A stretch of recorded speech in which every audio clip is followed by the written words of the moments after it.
Assalamualaikum warahmatullahi wabarakatuh. Kali ini kita masuk di part 2 dalam perjalanan si kopi espresso Latuo dalam perjalanannya menuju Marowali. Mungkin perjalanan ini adalah perjalanan panjang kali ini. Saat ini kami masih berada di wilayah kebun kopi, tepatnya di Wintira. Nah, itu sebelah kiri itu adalah Wintira, Tugu Wintira. Nah, untuk mengisi perjalanan ini kami akan bahas-bahas soal mafia tanah. Oke, let's go.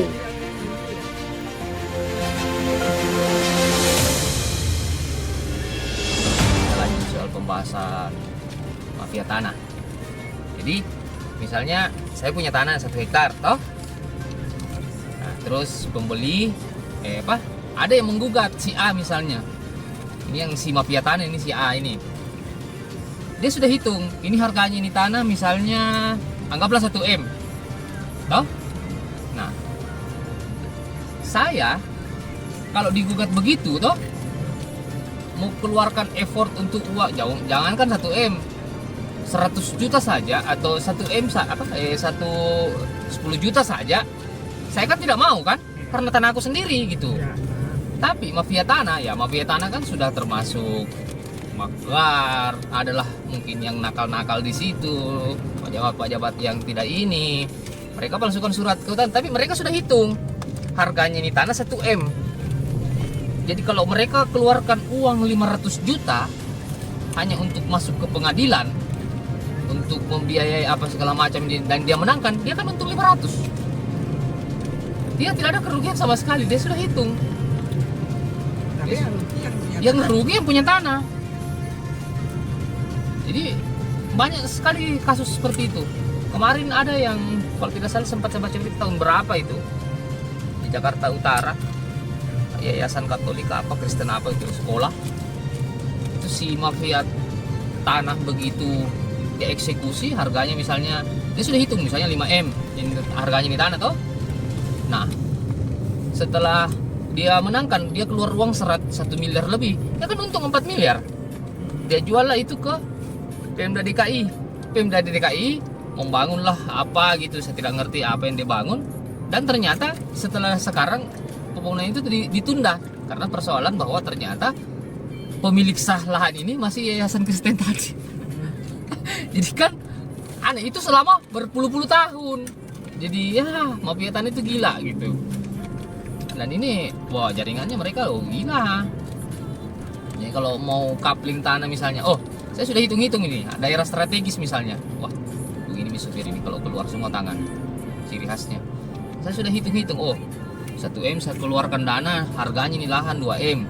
Sudah, saya hajar saja 1 M. Apalagi memang kalau misalnya yang punya lahan sebelumnya itu kong kali kong dengan saya gitu. Kong kali kong saya dengan lahan yang sebelumnya. Misalnya kau yang beli ini lokasi itu sudah sah milikmu. Tapi saya kong kali kong dengan pemilik lahan sebelumnya yang kau beli kau. Nah, kan mereka pasti istilahnya banyak saksi lah toh. Saya sogok lah semua 1 miliar total. Saya menang perkara. Harganya tanah ini NJOP-nya ini 2 miliar. Saya menang 1 miliar. Aman saya.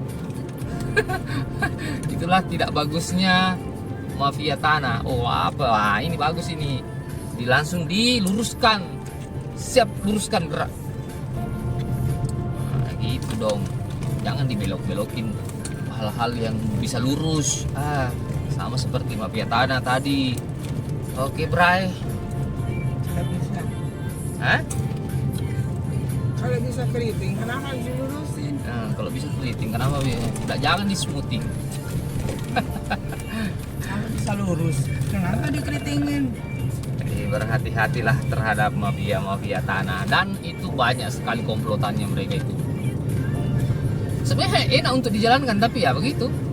Kalau siap tanggung resiko dan keluar effort berapa miliar, dan mereka memang punya banyak duit, gak ada urusan. Oke. Kan gini nih, ada di aturan undang-undangnya kalau saya tidak salah ingat ya. Jadi misalnya, karena ini celah-celah hukum ya, celah-celah hukum. Saya jual lahan ke kau nih. Terus di lahan itu ada kuburannya keluarga saya gitu. Kau belilah itu lokasi. Ada juga kubur situ dengan bilang waktu pada saat kau beli Pak jangan mau minta tolong jangan diambil itu kuburan. Nah di hadapan pengadilan kuburan itu kuat meskipun surat-suratnya kau tidak punya.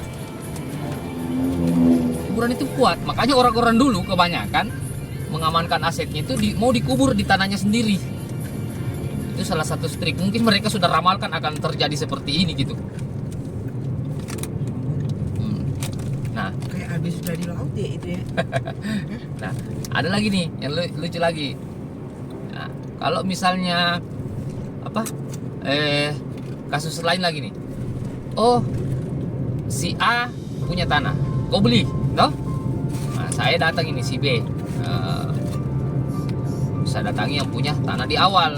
Kau beli itu barang, kau tidak pernah pertanyakan bahwa ada rente. Apakah orang bahasa surat-surat persuratannya zaman dulu itu ada? Apakah bayar ringgit orang bilang apa begitulah pajaknya dulu itu zaman dulu itu. Nah, dan masih ada surat rente itu. Nah, itu lebih kuat lagi dari sertifikat. Kalau itu ya dia tidak serahkan sama kau pada saat kau beli, dia tuntut lagi kau menang lagi dia. Itu celah hukum, salah satu celah hukum. Nggak tahu lah sekarang bagaimana prosesnya karena itu banyak sekali kasus seperti itu. Nah, itu juga baru dengar. Ada. Jadi ringgit itu apa ringgit kah apakah namanya pokoknya ada. Saya pernah lihat. Indo dulu punya. Ini surat-surat yang dikeluarkan oleh pemerintah Jepang ke Belanda ke sana tahu pokoknya Indonesia merdeka awal-awal lah. Begitu. Itu ada. Nah, itu lebih kuat bahwa kepemilikan sahnya mereka yang punya. Wah, gila saya bilang ini. Oh. Nggak ada yang lolos. Jadi kalau saya misalnya mafia tanah saya tahu ada itu di kau pegang, selesai. Kan keturunannya paling juga si ini pasti ada yang nakal. Nah, dulu kasusnya banyak misalnya tanah-tanah pemerintah banyak yang yang dipersoalkan sekarang yang dibangun kantor. Karena dulu bangun kantor itu kan misalnya saya punya tanah, orang saya bangun miki pas di situ, enggak apa-apa Ji, tanahku ambil miki itu 1 hektar. Kan dulu orang masih punya banyak tanah tuh. Nah, jadilah misalnya kantor A, pemerintah biayai. Walhasil apa yang terjadi? Keturunannya bilang, wah, tanahnya orang tuaku. Iyo, orang tuamu dulu serahkan tapi tidak ada bukti. Nah, itulah yang jadi kasus, banyak kasus sekarang. Makanya di zamannya Jokowi salah satunya ini harus mau bangun pemerintah itu harus ada legalitas dari apakah surat atau apa sebelum dibangun. Mau surat penyerahan, mau akte jual beli atau apa, pokoknya yang penting harus ada surat hibah kah apakah begitu. Oke, sekianlah ceramah singkat hari ini sambil ngebacot soal mafia tanah yang ada di Indonesia. Oke.